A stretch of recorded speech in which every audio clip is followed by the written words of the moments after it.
사랑하는 우리 성도님들, 우리는 세상에 소망을 끄는 하늘나라 백성들입니다.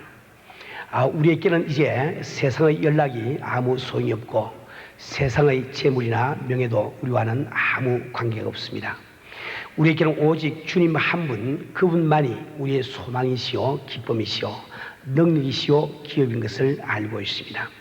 우리 오직 주님 만날 그날을 소망 삼고 살아가는 순례자와도 같습니다. 그렇기 때문에 우리에게 가장 중요한 것이라고 하면 주님과 우리 사이에 정상적인 관계를 맺는 일입니다. 우리가 주님과 정상적인 관계를 갖기 위해서는 반드시 우리가 주님에게 순복하는 것을 배우지 않으면 안 됩니다. 그분은 바로 창조주라는 권위를 보좌로 삼고 앉아 계신 분이기 때문에 피조물인 인간이 그분 앞에 순복하는 것을 배우지 않고는 그분과 더불어 정상적인 관계를 맺을 수가 없는 겁니다. 우리 성도님들, 우리가 정말 주님 앞에 축복을 받기를 원하신다면, 우리가 정말 주님 앞에 열매 맺기를 원하신다고 하면 우리는 먼저 그분 앞에 순복함을 배우지 않으면 안 됩니다. 우리가 그분 앞에 순복을 하지 아니하고 즉 정상적인 관계를 맺지 않고 그분 앞에 축복을 받을 길도 없거니와 우리가 그분과 정상적인 관계를 맺지 않고 그분을 위해서 일할 길도 없습니다. 우리가 사이에 열매를 맺기를 원할 때 결코 우리는 우리 힘으로 주님을 위해서 어떤 일을 하기를 원하지 않습니다. 바로 우리를 통해서 역사하시는 주님으로 말미암아 우리는 열매 맺는 것을 너무나 잘 알고 있습니다. 그렇기 때문에 우리가 순복하는 것을 배우지 아니하고 주님께서 나를 통하여 역사하지 못한 것도 잘 깨달으면 되겠습니다. 우리 성도님들, 우리의 신앙이 날로 향상한다는 것은 우리가 주님께 순복하는 것을 날로 더 배워간다는 말과도 같습니다. 사랑하는 우리 성도님들, 우리는 다시 한번 주님께서 우리에게 가르쳐 주신 기도를 생각해 보기를 원합니다. 하늘에 계신 우리 아버지, 이름이 거룩히 여김을 받으시오며, 이 말씀은 바로 하나님께서 우리를 향하여 행하여 주시는 그 모든 일, 또 그분의 성품 때문에 그분을 경외하는 그런 마음이 되도록 기도하라고 우리는 배웠습니다. 그 다음에 나라가 임하오시며 뜻이 한숨같이 땅에서 이루어지라. 제가 여러분에게 누누이 설명드리고 있지만 다시 한번 귀담아 잘 들으시길 바랍니다. 나라가 임하오시며 그 뜻이 무슨 말일까요? 나라는 것은 원래 주권과 그 주권에 복종하는 국민과 주권이 영향을 미치는 영역과 이 세 가지가 있을 때 나라가 비로소 가능합니다. 그렇기 때문에 나라가 임하옵시고 라고 기도한다는 이 말은 내가 주님의 뜻에 순복하는 삶이 되게 해주세요, 이렇게 기도하는 말과 똑같다 말입니다. 이어서 뜻이 하늘같이 땅에서 이루어지다. 다시 말하면 하늘나라에서 그분의 뜻이 이루어지심 같이 내 심령 가운데서 그분의 뜻이 이루어지기를 기도하는 이런 뜻입니다. 내 육신 가운데 내 삶 속에 내 뜻이 아니라 주님의 뜻이 이루어지기를 기도하는 그 말과 똑같은 거예요. 우리의 가정 속에 참 우리 인간의 뜻이 아니라 주님의 뜻이 이루어지기를 바라는 그 기도를 하는 뜻입니다. 우리 교회 속에 우리의 뜻이 아니라 주님의 뜻이 이루어지는 그런 상태가 되기 위해서 기도하는 이마가 똑같은 겁니다. 우리 성도들, 바로 그것이 우리 신앙생활의 결국이라는 것을 잘 알아야 됩니다. 오늘 우리는 우리의 신앙의 실상을 한번 다시 생각해 보기를 바랍니다.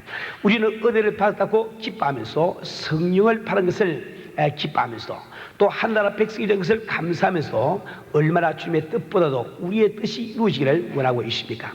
우리는 스스로 성도라고 자칭하면서 가정에서 주님의 뜻보다는 우리의 뜻이 이루어지기를 원하기 때문에 우리 가정에서 다툼이 끊이지 아니할 때가 얼마나 많이 있습니까? 우리가 어떤 회의를 할 때도 우리는 우리의 주님의 뜻보다도 나의 뜻이 이루어지게 하기 위해서 발언할 때가 얼마나 많이 있습니까? 우리 성도님들, 우리는 정말 주님께 순복하는 이 한 가지를 배우게 되면 엄청난 축복을 우리가 받게 됩니다. 우리가 주님 앞에 순복하는 것을 배울 때 우리가 받는 축복이 어떤 것이 있을까요? 그 중에 몇 가지만 우리가 예를 들어서 설명한다 할지라도 우리가 주님 앞에 순복하는 것을 배울 때 비로소 우리는 그분의 임재를 느낄 수가 있습니다. 우리 주님께서는 우리와 영원히 함께 하시고 약속을 하고 계시지만 그분께서는 어떤 형태로 우리와 영원히 함께 하십니까? 오직 성령으로 말미암아 우리에게 함께 하심을 우리는 잘 알고 있습니다. 근데 성령께서는 우리가 주님 앞에 순복하지 않을 때, 우리 심령 가운데 들어오지도 않으실 뿐만 아니라 주님 앞에 순복함을 배우지 아니할 때 우리 가운데 충만하게 임재하지 못하심도 우리는 잘 알고 있습니다. 우리 주님께서 요한복음 14장 8절에서 말씀하시기를 내가 너희를 구하고 같이 버려두지 아니하고 너희에게로 오리라. 우리 주님이 살아계시는 동안에 십자가를 지기 전에 그 제자들에게 다시 돌아오리라고 약속하고 있습니다. 우리 주님께서는 아직도 재림을 안 하시는데 어떻게 그분은 제자에게 다시 돌아온다고 말씀하셨을까요? 그 해답이 요한복음 18장 16절에 나와 있습니다. 진실로 너희에게 이르노니 여기 내가 아버지께 구하겠으니 그가 또 다른 보혜사를 너희에게 주사 영원토록 너희와 함께 있게 하시리. 다시 말하면 성령을 통해서 우리 주님께서 우리 가운데 함께 계심을 말씀해 주고 있습니다. 그런데 이 성령 강림에 대해서 우리 주님이 말씀하실 때 진실로 너희에게 이르노니 여기 섰는 사람 중에 죽기 전에 인자가 그 왕권을 가지고 오는 것을 볼 자들도 있느니라. 이 성령께서 강림하신 그것을 설명하실 때 내가 인자가 왕권을 가지고 온다고 말씀을 하고 있습니다. 우리 주님께서 육신을 입으시고 이 땅에 오실 때는 그분께서는 우리를 위해서 십자가를 치는 종의 형상으로, 즉 종의 모습으로 이 세상에 오셨습니다. 그럼 우리 주님께서 일단 우리의 죄를 위해서 죽으시고 부활하시고 하늘에 오르셔서 영광을 받으신 다음에 성령으로 다시 우리에게 오실 때는 그분은 왕권을 가지고 오신다고 말씀하고 있습니다. 왕권을 가지고 오시다는 뜻은 뭘까요? 왕 앞에는 순종하지 않고는 정상적인 관계를 맺을 수가 없는 거예요. 다시 말하면 우리 사람들이 그분 앞에 온전히 순복하지 아니하고는 그분을 만날 수 없음을 이 성경은 말씀을 하고 있는 겁니다.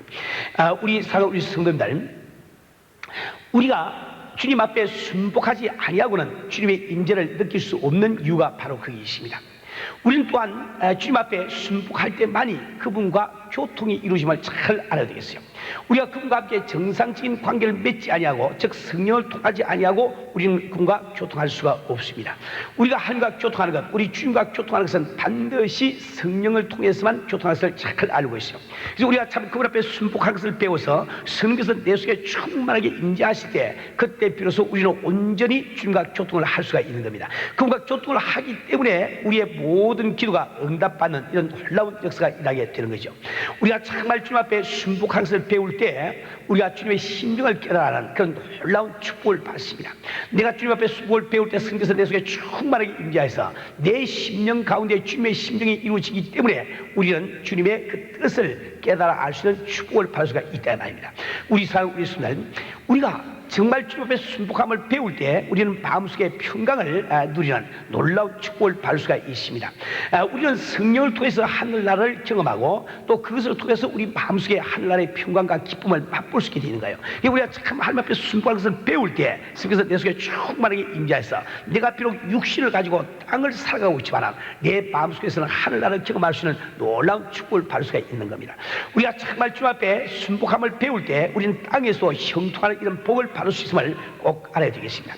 신명기 28장 1절부터 14절 사이에는 주님께서 우리가 땅을 살아가는 동안에 받을 수 있는 모든 축복을 말씀하고 있는데 그 말씀 가운데는 성읍에서 복을 받고 들에서 복을 받을 것이며 내 몸의 수성과 내 토지의 수성과 내 짐승의 새끼와 우양의 새끼가 복을 받을 것이며 내가 들어와도 복을 받고 나가도 복을 받을 것이라고 말씀을 하고 있습니다. 이것은 우리가 받을 수 있는 그 축복 가운데 불과 몇 가지를 예를 들어서 설명한 것입니다. 그런데 우리 주님은 이 말씀을 하시기 전에 신명기 28장 1절 서두에서 내가 내 하나님 여호와의 말씀을 삼가 듣고 내가 오늘날 내게 명하는 그 모든 명령을 지켜 행하면이라고 말씀을 하고 있습니다. 이 모든 축복을 받을 수 있는 조건이 바로 우리가 주님 앞에 순복하는 그이라는 것을 우리는 알아야 되겠어요. 우리가 정말 주 앞에 순복하는 이 한 가지를 배울 때 이 놀라운 땅의 축복을 다 내 것으로 삼을 수가 있는 겁니다. 우리 성도님들, 우리는 정말 이 세상에서 위험한 것을 피하려고 생각하지 마세요. 어려운 일을 피하려고 생각하지 마세요. 우리가 주님 앞에 온전히 순복하는 이 한 가지만 배우게 되면 어려움도 변하여 쉬운 일이 되고 맙니다. 위기도 변하여 평안으로 병하고 만다야 말이에요. 우리가 잘 알고 있는 사드락과 메삭과 아벤느고는 비록 불풀무 가운데 들어갔지만은 그들이 하나님 앞에 순복하는 것을 배운 성도들이 였기 때문에 그들이 불풀무에 들어갈 때 그들 홀로 들어가실 것이 아니고 우리 주님이 그들의 환난에 동참해서 그들과 함께 불풀무에 들어가시고 그들을 불 가운데로 인도하신 것을 우리는 잘 알고 있습니다. 그 결과로 불풀무에 들어간 그들이 참 머리털 하나 상하지 않고 그대로 나온 것을 잘 잘 알고 있습니다. 그로 말미암아 그들은 불품에 들어가기 이전보다 더한 축복을 받은 것도 우리가 잘 알고 있단 말이에요. 다니엘 같은 사람은 비록 사자굴에 던짐을 받았지만 사자가 입을 다물고 물지 않았습니다. 왜 그럴까요? 그는 벌써 하나님 앞에 순복한 것을 배웠기 때문에 하나님께서 사자의 입을 틀어막아주고 있는 것이요. 우리 성도님들, 이래서 우리가 하나님 앞에 순복함을 배울 때 비로소 형통한 삶을 살 수가 있습니다. 그래서 오늘 성경 본문 말씀에도 그런 적 너희는 함께 순복할지어다라고 권고를 하고 있습니다. 우리 성도들, 그런데도 우리가 하나님 앞에 순복하지 못한 이유가 뭘까요? 오늘 본문 말씀은 대개 세 가지를 이야기를 하고 있습니다. 첫 번째가 우리의 교만 때문에 하나님 앞에 순복을 하지 못하다고 말씀을 하고 있어요. 교만이야말로 인류의 최대의 책이라고 할 수 있습니다. 하나님 앞에 순복하는 것을 가로막는 최대의 장애물이라고도 말할 수가 있습니다. 우리 성도들, 정말 우리가 주님의 말씀에 청종하면 나 같은 죄인도 천국 가는 이런 놀라운 축복을 받는데 왜 세상 사람들은 그렇게 많이 자주 복음을 들으면서 그 복음을 마음속에 받아들이지 못하고 있습니까? 그것은 바로 그들 마음속에 교만이 있기 때문에 그렇다 이 말입니다. 우리는 얼마나 많은 경우에 우리가 전도할 때 전도하는 그것을 기분 나쁘게 생각하면서 참 반응을 보이는 이런 사람들을 보게 됩니까? 왜 그 사람들이 복음을 친절하게 전해줄 때 기분 나쁘게 생각을 할까요? 그것은 마치 그들 생각에는 우리가 자기보다 뭘 더 아는 것처럼 이야기한다고 생각하고 있는 거예요. 그들이 우리의 복음의 귀를 기울일 때 마치 자기가 우리보다 낮아지는 것처럼 생각하기 때문에 그들은 복음의 귀를 기울이기를 그리하는 거예요. 이처럼 우리 인간은 교만에 젖어 있습니다. 우리 가운데 참 많은 그 아버지 어머니들이 자식들이 은혜 받고 정말 뜨거운 마음으로 그 아버지의 영혼을 구원하기 위해서 그 아버지 앞에 참 이렇게 뭡니까 전도할 때 아버지가 화를 내시면서 너희들이 무엇을 안다고 아버지의 신앙을 가지고 왈가왈부하느냐 이렇게 화내시는 모습도 많이 보이죠. 왜 그럴까요? 그 교만 때문에 그렇게 되고 있잖아요. 우리 성도님들, 어떻게 인간은 교만하게 되는지 그 이유를 잘 아셔야 됩니다. 인류의 타락을 기록하고 있는 창세기 3장 4절 5절 말씀에는 다음과 같이 기록이 되어 있습니다. 뱀이 여자에게 이르되 너희가 결코 죽지 아니하리라. 너희가 그것을 먹는 날에는 너희 눈이 밝아 하늘과 같이 되어 선악을 알 줄을 하나님이 아십니다. 다시 말해 우리가 선악을 따먹을 때 우리가 참 이 하나님처럼 되어서 선악을 알 수 있다고 속였단 말이에요. 그래서 우리 참 이브가 또 아담이 이 선악과를 따먹을 때 자기 스스로가 하나님이 된 줄로 착각을 해버리고 말았습니다. 스스로 속아버리고 말았단 말이에요. 이것이 인간이 갖고 있는 교만의 근원입니다. 인간이 지지는 모든 죄의 근원이 바로 이 교만에서 나온 것을 잘 알아야겠어요. 이 교만을 한마디로 이야기해서 피조물된 인간이 하나님이 되어서 사는 것이라고 말씀을 드렸습니다. 우리가 아무리 참 인간이 자기 스스로를 하나님이 되었다고 생각한다 할지라도 실상은 하나님이 될 수가 없는 거죠. 그래서 이 교만은 스스로 속은 것이라고 말씀을 드렸습니다. 우리가 정말 스스로 하나님이 되어서 살고 있는 것을 무엇을 보면 알 수가 있습니까? 우리가 정말 하나님을 믿고 하나님 그분만이 진정한 하나님이심을 우리가 믿을진데 선 대신 하나님 앞에 어떻든지 우리가 한 걸음이라도 더 가까이 가려고 노력을 해야 되겠는데 우리는 그렇게 하지 못하고 자기 있는 위치에서 꼼짝달싹도 하지 않으면서 우리는 시와 비를 가리고 있습니다. 끊임없이 우리는 시비를 가리면서 남을 판단하고 있다면 이것은 다시 말하면 우리가 교만한 자리에 있다는 증거가 되고 있는 겁니다. 우리 성도는 하나님은 이 교만을 가장 싫어하십니다. 그래서 오늘 본문 말씀 야고보서 4장 6절 말씀에도 하나님이 교만한 자를 물리시고 겸손한 자에게 은혜 주신다 하였느라고 기록을 하고 있는 겁니다. 우리 성도들, 우리는 오늘 이 시간 우리의 마음속을 살펴보기를 원합니다. 바로 교만이 이렇게도 중요한 주님과 나 사이의 교통을 가로막고 있는 원인이 아닌지 생각을 해보기를 바랍니다. 우리의 소망이 주님밖에 없는데 스스로 쏟고 있는 교만으로 말미암아 주님과 교통이 되지 않는다면 우리가 얼마나 어리석은 자가 되겠습니까? 우리 성도들, 귀하신 주님과 교통하기 위해서라도 교만을 벌써 던지기를 주의 이름으로 축원합니다. 우리가 하나님 앞에서 순복하지 못하는 두 번째 이유를 바로 우리가 육체에 복종하기 때문이라고 오늘 본문은 말씀을 하고 있습니다. 같은 그리스도의 몸에 붙은 지체된 우리가 서로 다투는 것도 바로 지체 중에 싸우는 정욕으로 말미암았다고 말씀을 하고 있습니다. 우리가 기도를 하지만은 기도의 응답을 받지 못함도 이 정욕으로 잘못 구하고 있기 때문이라고 말씀을 하고 있습니다. 우리 성도는 우리가 육체의 소리를 듣는다는 말이 무엇인지 그 뜻을 잘 아셔야 됩니다. 하나님께서 인간을 창조하실 때 세 가지 부분으로 창조하셨습니다. 바로 영과 혼과 육이죠. 그런데 우리가 흔히 나 자신 우리라고 이야기할 때는 나라고 이야기할 때는 바로 그 가운데서 혼을 바로 나 자신이라고 이야기를 하게 되는 거예요. 이 혼이라고 하는 것은 바로 혼이라는 그 영역 속에서 우리는 느끼고 생각하고 또 결단을 내리게 되어 있습니다. 그래서 이 혼이 가운데 있어가지고 이 혼은 끊임없이 영의 음성을 듣고 쫓아갈 것이냐 육의 음성을 듣고 쫓아갈 것이냐 결단을 내리면서 살아가고 있단 말이에요. 우리가 이 성령을 받기 전에는 우리 영이 죽은 상태가 되기 때문에 우리 혼은 전혀 영의 소리를 듣지 못합니다. 오직 들리는 것은 육의 소리밖에 없기 때문에 육체를 쫓아서 살게 된다 말이에요. 그런데 우리가 일단 성령을 받고 거듭나게 되면은 우리 영이 살아서 우리에게 음성을 들려주셔야 합니다. 그 영의 음성은 바로 주님의 음성이죠. 그래서 그때부터 우리 혼은 내가 영의 음성을 쫓아 살 것인지 육의 음성을 쫓아 살 것인지 우리가 방어를 하게 된다 말이에요. 그래서 우리가 영의 소리를 듣지 않고 육체의 소리를 들을 때, 즉 육체의 음성을 들을 때 그것이 바로 하나님 앞에 순복을 하지 못하는 이유임을 이 성경은 말씀을 하고 있습니다. 그런데 여기 한 가지 꼭 주의할 것이 있습니다. 이 성경 말씀이 우리 인간을 설명하실 때 이분법을 써가지고 속사람과 그 사람으로 나눠서 설명할 때가 있습니다. 그런데 이 인간을 속사람과 그 사람으로 나눌 때 이 성경 말씀은 우리의 거듭난 영만이 속사람이요 혼과 육체가 합쳐서 그것이 그 사람의 몸을 이야기하고 있습니다. 이것을 무엇을 뜻할까요? 우리 혼이 가지고 있는 자연스러운 사고방식, 우리의 이 논리, 이 모든 것들은 하나님과는 정반대가 됨을, 즉 육체에 속한 것임을 이야기를 하고 있습니다. 그렇기 때문에 여러분께서 순복하기를 원하신다고 하면, 주님 앞에 순복하기를 원하신다고 하면 내가 가시적인 육체로 지을 수 있는 죄를 물리칠 뿐만 아니라 내가 가지고 있는 세상 논리, 사고방식을 버리지 않고는 결코 우리가 주님 앞에 순복을 할 수가 없는 겁니다. 우리 사는 우리 성도들, 우리가 주님 앞에 순복하는 것을 가로막고 있는 세 번째 장애물은 바로 세상을 사랑하는 마음입니다. 오늘 본문 말씀은 가늠하는 여자들이여 세상과 붙된 것이 하나님의 원수임을 알지 못하느뇨. 그런즉 누구든지 세상과 벗이 되고자 하는 자는 스스로 하나님과 원수되게 하는 것이라고 말씀을 하고 있습니다. 우리가 세상을 살아갈 때 하나님이 싫어하시는 이유를 잘 알아야 됩니다. 그 이유를 그 다음 5절 말씀에 다음과 같이 기록을 하고 있죠. 너희가 하나님이 우리 속에 거하게 하신 성령이 시기하기까지 사모한다 하신 말씀을 헛된 줄로 생각하느뇨. 다시 말해 하나님께서 우리를 사랑하시되, 즉 우리를 사모하시되 그분께서 온 마음과 뜻과 정성을 다해서 우리를 사랑하시고 사모하시기 때문에 우리가 같이 하나님을 사랑하지 않고 세상을 짝할 때, 세상을 살아갈 때 그분께서 질투를 느끼심을 말씀을 하고 있잖아요. 그래서 우리 인간이 세상을 짝할 때 결코 하나님과 더불어 정상적인 관계를 맺을 수가 없습니다.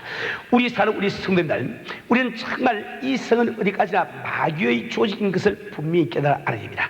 불사름을 당하기 위해서 잠시 간수해 있는 것을 우리는 알아야 됩니다. 우리 사는 우리 성도들, 우리가 하나님을 믿으면서도 세상을 사랑한다는 것은 참으로 어리석은 일입니다. 세상은 어디까지나 우리의 일터이지 우리가 쉴 곳은 아닙니다. 우리가 이제 불과 몇 년 혹은 몇십 년 살다가 말 세상을 사지 말고 참되신 하나님께 순복하는 것을 우리가 배워야만 되는 것입니다. 이제 우리가 하나님께 순복하기 위해서 해야 할 일이 무엇이겠습니까? 오늘 네 가지를 말씀을 드리길 원해요. 그런데 이 네 가지를 말씀드리기 전에 먼저 여러분이 이해하셔야 될 것이 있습니다. 그것은 제일 첫 번째로 우리 인간은 스스로가 하나님 앞에 굴복할 수 있는 능력이 없다는 사실이요. 인간이 타락했다는 이 말 가운데는 우리 인간은 하나님 앞에 굴복할 수 없다. 이 말도 그 속에 포함된 것을 꼭 기억을 하시기 바랍니다. 여러분들 정말 은혜를 받고 주님 앞에 순종하기를 바라고 주 앞에 순복하기를 결단내지만은 단 5분도 가지 않아서 자기가 다시 살아난 것을 누구나 다 경험을 했을 겁니다. 이처럼 우리 인간은 타락했기 때문에 우리 스스로는 자기를 하나님 앞에 굴복시킬 길이 없는 거예요. 그런데 우리 인간은 어떻게 하면 주님 앞에 우리를 굴복시킬 수가 있는가? 그건 반드시 성령님의 도우심으로만 우리는 주님 앞에 굴복을 할 수가 있는 거예요. 우리 성경에서 우리의 마음을 감동감화시켜 주실 때 우리는 그 성령의 임재를 통해서 주님의 임재를 알 수가 있습니다. 이 천지를 창조하신 하나님의 임재를 느낄 수가 있단 말이에요. 그 임재 앞에 내 자신이 나아갈 때 나도 알지 못한 가운데 부서지고 참 깨어지는 이런 역사가 일어나게 되는 거죠. 자, 그런데 누구를 우리 성경에서 도와주시냐? 그것은 바로 우리가 스스로 하나님 앞에 굴복할 수 없지만은 굴복하기로 작정하고 그것을 위해서 애쓰는 그 사람을 우리 스님이 도와주심을 분명히 알아야 되겠습니다. 우리가 이 주님 앞에 굴복하기 위해서, 즉 스님의 도움을 받으시기 위해서 우리가 해야 되는 첫 번째 일은 바로 기도입니다. 우리가 이 신앙생활을 하면서 여러분이 아무리 열심히 전도하시고 아무리 열심히 성경을 가르치시고 성경을 보시고 또 헌금을 많이 하시고 한다 할지라도 여러분이 기도를 하지 않는 성도로 가면 여러분은 아직도 주님 앞에 굴복하는 것, 즉 그 앞에 순복하는 것을 배우지 못한 이런 성도입니다. 왜 그런 말일까? 기도라고 하는 것은 바로 하나님께 순복하기를 원하는 사람, 또 순복을 배운 사람의 자세이기 때문에 그렇습니다. 우리 성도들은 하나님의 도우심으로 살기 원하면서 또 그분의 은혜를 사모하는 사람이라고 스스로 생각하면서 우리가 기도를 하지 않는다고 하는 것은 대단히 어리석은 일입니다. 우리 성도님들, 우리는 주님 앞에 참 이게 순복하는 이런 생활을 하기 위해서 반드시 기도에 힘써야만 됩니다. 기도는 나 자신을, 즉 자아를 깨치는 가장 지름길임을 꼭 기억을 하세요. 자아를 깨치기 위해서는 반드시 울부짖고 기도하는 것을 배우지 않으면 안 됩니다. 기도의 궁극적인 목적이 바로 내 뜻대로 마시고 아버지 뜻대로 하시옵소서. 이것이 우리 기도의 궁극적인 목적이라고 말씀을 드렸어요. 우리 주님께서도 이 기도를 하실 때 돌을 던져서 닿을 만큼 되는 거리에 있던 제자들이 그 기도를 다 알아들을 수 있을 정도로 우리 주님께서 울부짖고 기도를 해야 됩니다. 소리를 높여 기도를 하시다 이 말이에요. 자아를 깨기 위해서는 반드시 통수로 기도하는 이 기도가 반드시 필요합니다. 울부짖고 하는 기도가 필요하다 이 말이에요. 어떤 사람이 주님 앞에 자기를 깨칠 수가 있습니까? 그것은 자기 자신이 누구인지, 하나님이 누구인지 이것을 분명히 깨달은 그 사람이 주님 앞에 자기 마음을 깨칠 수가 있는 거예요. 정말 나의 실성이 물에 빠져서 누가 나를 건져주지 아니하면 죽을 수밖에 없는 나 자신이요, 그리고 하나님만이 나를 건져주시는 능력이 있음을 믿어지는 그 사람은 바로 하나님 앞에 신명이 가나게 되기 마련이요, 가나게 된 그 사람은 남에게 배우지 않는다 할지라도 울부짖고 기도를 할 줄 알게 되는 거예요. 우리 성도들, 아직도 여러분이 교회를 나가면서도 남이 울부짖고 기도하는 소리가 역겹게 들립니까? 참 이렇게 기분이 좋지 않게 들립니까? 납득이 가지 않습니까? 또 당신이 한번 참 소리를 내서 기도해보고 싶은데 그 소리가 이 목에서 나오지를 않습니까? 그러면 당신은 아직도 당신의 체면을 하나님보다 더 귀하게 생각하는 사람이에요. 그래서 여러분은 통솔 기도를 못한다 말입니다. 그래서 우리 주님이 당신에게 은혜를 주지 못하면 꼭 우리는 기억을 하셔야 되겠어요. 저도 처음에 참 주님을 마음속에 영접하기 원할 때 정말 하나님이 살아계실지도 모르겠다는 그 한 가지 생각만으로도 나는 누구도 내게 가르쳐준 적이 없고 누구도 나에게 시키지 않았지만은 저는 참 주 앞에 무릎을 꿇고 하늘없이 눈물을 흘리면서 있는 힘을 다해서 하나님 나를 만나주세요. 저는 참 주 앞에 기도했습니다. 정말 하나님 앞에 겸손한 마음이 되니까 시키지 않더라도 소리를 내고 기도하지 않을 수가 없더라 말입니다. 우리는 반드시 주 앞에 순복하는 이런 생활을 하기 위해서 이 울부짖고 기도하는 이 기도를 배우지 않으면 안 됩니다. 그런데 이 울부짖고 기도하는 그 기도만 가지고 주 앞에 순복하는 상태로 들어가지 않습니다. 여기 꼭 주의할 것이 있습니다. 우리 은혜교회들 꼭 주의할 것이 있어요. 우리가 열심히 주 앞에 참 통수로 울부짖고 우리 기도하면서 내 마음이 주님 앞에 깨어지고 그분 앞에 순복하는 기미가 보일 때, 그건 내가 알죠. 그걸 보일 때는 반드시 여러분들이 어느 정도의 시간을 묵상으로 보낼 줄 알아야 됩니다. 묵상으로 주님을 기억하면서 주님의 보좌를 바라보면서 그분 앞에 엎드려 경배하면서 참 조용히 기도할 수 있는 이런 그 시간을 반드시 가져야 됩니다. 또 우리가 똑같이 방언으로 기도할지라도 우리 조용한 마음을 가지고 조용한 음성으로 참 방언 기도하면서 그 앞에 영광 돌리는 이 기도를 우리가 배우지 않으면 안 되는 거예요. 우리가 정말 주 앞에 순복한다는 이 말은 우리의 마음 자세를 이야기합니다.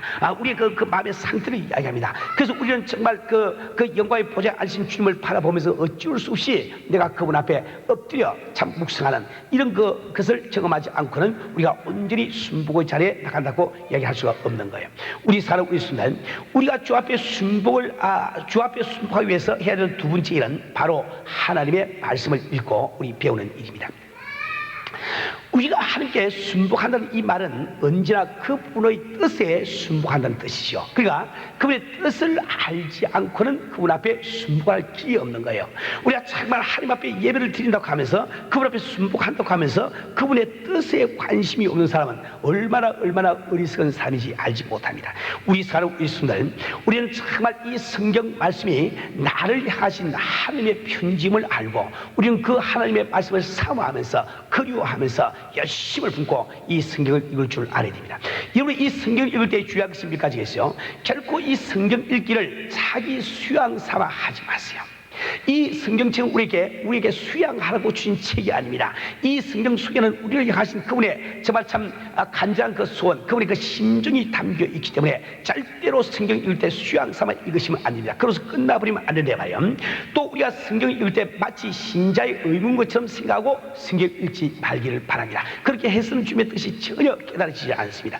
또 그 다음에 성경 읽을 때 마치 이 성경을 매일매일 읽는 것이 나의 경건 생활을 증명하는 것처럼 생각하고 성경 읽지 마세요. 그렇게 해가지고는 전혀 주님 앞에 순복을 배울 수가 없습니다. 그렇게 하면 할수록 여러분 자신이 자아가 더욱더 살아나서 주님 앞에 순복하지 못하게 되는 것을 발견하게 될 거예요. 우리 성도님들, 우리는 정말 이 성경 말씀은 나를 사랑하되 목숨을 주기까지 사랑하신 우리 주님의 뜻이 담긴 그 책임을 아시고 우리는 그분의 뜻을 알기 위해서 우리는 이 성경을 읽어야 되는 겁니다. 그렇기 때문에 이 성경을 내가 몇 독 하였다고 자랑하는 사람처럼 어리석은 사람이었습니다. 내가 성경을 100번을 읽었다 할지라도 그 100번을 읽고 난 다음에 주님의 뜻을 알지 못하면 그 사람은 한 번도 안 읽은 사람과 똑같은 거예요.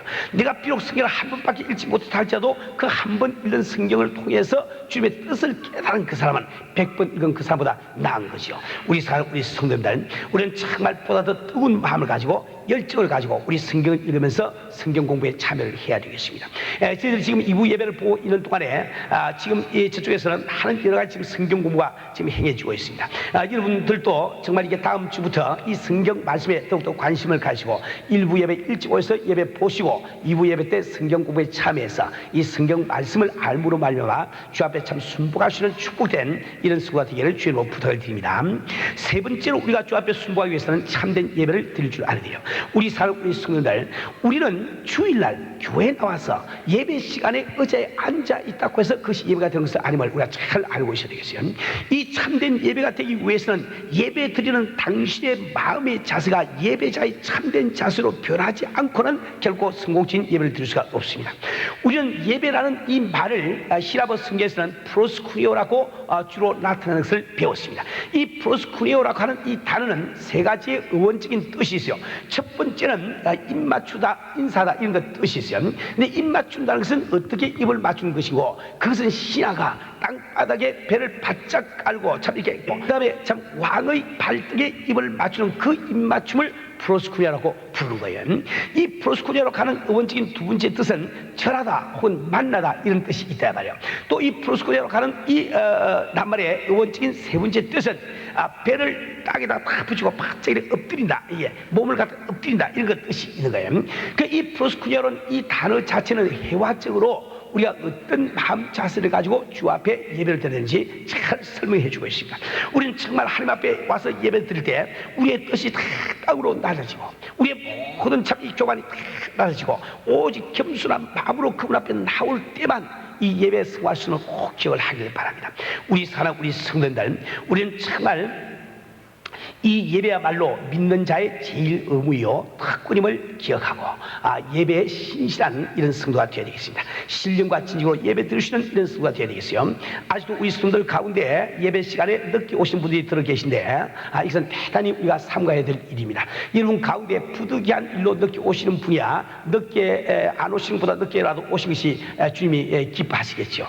그러나 여러분들이 이 예배만은 신실하게 생각하시고 정말 이 예배야말로 우리 믿는 자의 제일 의무요 우리의 특권임을 알아가지고 예배만은 신실하게 드리세요. 여러분이 예배를 위해서 사는 사람처럼 그 예배를 드리세요. 그래서 그 예배 시간이 되면 미리 준비해서 적어도 예배 시작하기 전에 5분 10분 전까지 이곳에 모여서 기도로서 준비하시고 예배를 드려야 됩니다. 그렇게 할 때 너희 속에 함께 있으라고 약속하신 우리 주님을 만나는 놀라운 역사가 일어나는 거예요. 우리 이 예배로서 주님을 만남으로 말미암아 우리가 변화받고 참 능력을 받고 우리 문제가 해결되고 기쁨도 맛볼 수가 있는 거예요. 우리가 매일같이 이렇게 예배를 드리러 오면서 주님을 만나지 못하고 우리가 예배 드리고 돌아간다고 하면 우리처럼 어리석은 사람이 없겠죠. 우리 성도들, 우리가 조금만 불신하게 정성을 들여서 미리 준비하면 주님을 만날 수 있는 귀한 축복을 받을 수 있는데 왜 10분 20분 때문에 우리가 참 주님을 만나지 못하고 헛된 예배를 드리고 돌아가는 그런 성도가 되겠습니까? 그렇게 하시고 또 여러분들께서 가급적으로 여러분 지금 이제 무슨 사정이 있어가지고 2층에 앉아 계신 분도 계시고 뒤에 앉은 분도 계시지만은 여러분들은 반드시 예배를 드려올 때 정말 갈급한 심령을 가지고 앞자리에 앉도록 애를 쓰세요. 여러분이 한번 앞자리에 앉아서 예배를 드려 보면은 이 앞자리에 앉아서 설교를 듣고 예배 드리는 것과 저 뒷자리에 앉아가지고 설교 들으시 얼마나 다른지 압니다. 여러분 이 참 예배를 통해서 우리가 받을 수 있는 은혜가 있다고 하면은 앞자리에 와서 받을 수 있는 은혜를 여러분 저 뒷자리에서 예배를 보시면 10%를 받기 힘든 거예요. 우리 성도들, 여러분들은 정말 주님 앞에 이 예배를 신실하게 생각을 하시고 예배를 위해서 사는 이런 성도가 되시길 주님으로 부탁드립니다. 네 번째로 우리가 할 수 있는 일은 바로 말씀대로 사는 것입니다. 우리가 아무리 성경을 읽고 아무리 기도를 많이 한다 할지라도 또 예배를 신실하게 드린다 할지라도 하나님의 기록된 말씀에 순종함이 없이 즉 행함이 없이 우리가 주님 앞에 순복할 길이 없다 이 말입니다. 우리 성도들, 우리는 이 성경 말씀에 전도하라고 하면은 그저 조건 없이 전도로 실천을 옮겨야 됩니다. 이 성경 말씀에 성을 내지 말라고 그러면 성을 내지 말아야 된다고요. 조건이 없다 이 말입니다.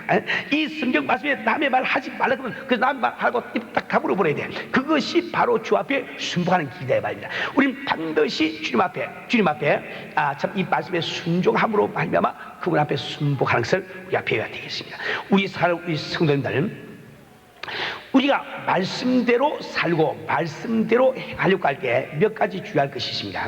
첫 번째로 내가 좋아하는 몇 가지 구절을 행동에 옮긴다고 해서 내가 하나님의 말씀에 순복하고 산다고 착각을 하면 안 됩니다.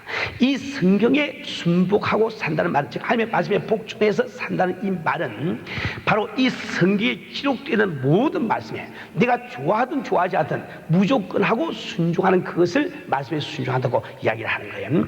우리는 흔히 내가 11조를 낸다든지 혹은 새벽기도를 한다든지 성경을 매일 읽는다든지 이런 몇 가지 일로 말미암아 나는 주님의 말씀을 그대로 순종하고 있는 사람이다. 이렇게 우리가 자기 자신을 오해하고 더 경건의 연습을 못할 때가 많이 있습니다. 여러분은 꼭 하나님의 말씀은 모든 것을 다 행하는 것이 하나님의 말씀을 순종하시고 꼭 깨달으시고 모든 말씀에 순종할 수 있도록 노력을 하시길 바랍니다. 둘째로 여러분들은 하나님의 말씀이 내게 손해가 되게 느껴져도 그대로 행하시기를 바랍니다. 여러분, 내가 하나님의 말씀대로 행할 때 손해가 간다고 느끼는 것은 잘못된 나의 의식에 불과합니다. 내가 아무리 손해를 본다 할지라도 하나님의 관심만 끌게 되면 모든 문제가 다 해결되어 버린 거예요. 하나님만이 우리의 빛이니 우리의 기업이 됨을 우리가 알고 있습니다. 하나님의 관심을 끌고 하나님을 내가 소유할 때 하나님 속에 만유가 들어있기 때문에 바로 만유를 소유하게 되는 꼴이 되고 마는 것이죠. 결코 내가 하나님의 말씀대로 사는 것이 나에게 손해가 된다고 해서 말씀을 행하지 못하는 어리석은 성도가 되지 마세요. 여러분이 정말 하나님의 말씀에 정말 순종하고 살 때 하나님이 여러분에게 관심을 두시고 여러분을 도와주시기 때문에 외견상으로는 손해를 본다 할지라도 실제적으로는 이걸 보게 된다 말이야.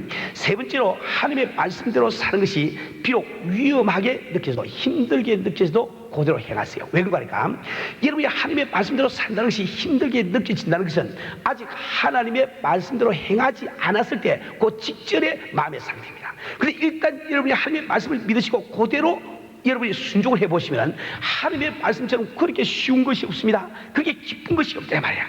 반드시 여러분은 하나님의 말씀이 참 행하려고 할 때 어렵다 힘들다 그 생각에 집착하지 마시고 그것은 여러분의 잘못된 생각입니다. 여러분이 하나님의 말씀을 그대로 믿고 따라보시면 그처럼 적었고 그처럼 기쁜 일이 없습니다. 우리 성도님들, 오늘 여러분은 주님 앞에서 자기 자신을 가만히 한번 생각해 보세요. 정말 내 마음속에서 참 쓸모없는 내 뜻이 아니라 주님의 뜻이 지배하시는 그 상태를 한번 생각해 보세요. 내 생애 가운데 어줍지 않은 나의 주장이 나를 지배하는 것이 아니고 주님의 뜻이 지배해서 그 뜻이 이루어지는 그 놀라운 상태를 한번 생각해 보세요. 우리 가정 속에 참 남편된 나의 뜻이 아내된 나의 뜻이 주관하는 것이 아니고 우리 주님의 뜻이 온전히 지배하는 이런 그 상태를 한번 생각해 보세요. 우리 교회 가운데 목사님이나 어느 장로님이나 어느 집사님의 뜻이 지배하는 것이 아니고 오직 주님의 뜻만이 지배하는 그런 교회의 상태를 한번 생각해 보세요. 그것이 바로 천국이요. 그것이 바로 낙원이 아니겠습니까? 그때야말로 우리 주께서 주님께서 원하시는 그 놀라운 참 이렇게 사랑의 열매를 우리가 맺을 수가 있고 또 약속하신 모든 축복이 우리 것이 될 수가 있는 겁니다. 우리 사랑, 우리 성도들, 우리는 정말 주 앞에 순복하는 것이 무엇인지 우리가 꼭 깨달으시고 정말 순복하기 위해서 열심히 기도하시고 또 성경 보시고 그리고 예배를 신실되게 드리시고 그리고 말씀에 순종하는 여러분 되시를 주님을 축원합니다.